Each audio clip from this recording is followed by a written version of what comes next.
చూసారు కదా guys, PS brothers.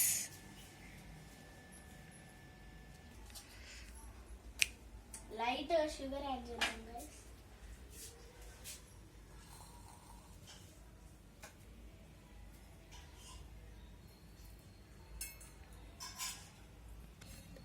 ఇది మమ్మీకి, డాడీకి, ఇది నాకి, మా తమ్ముడికి. టేస్ట్ చేద్దాం ఎలా ఉందో.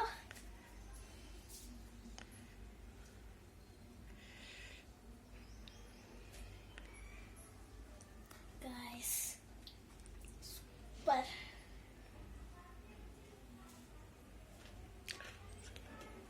నిజంగా బాగుంది గైస్.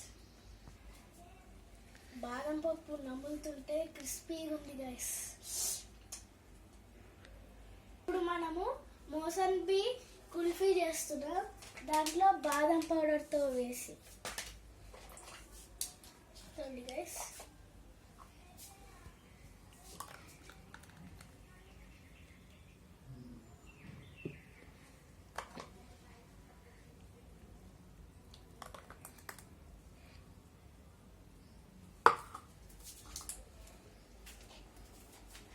ఇప్పుడు దీన్ని డీప్ ఫ్రిడ్జ్లో పెట్టేద్దాం.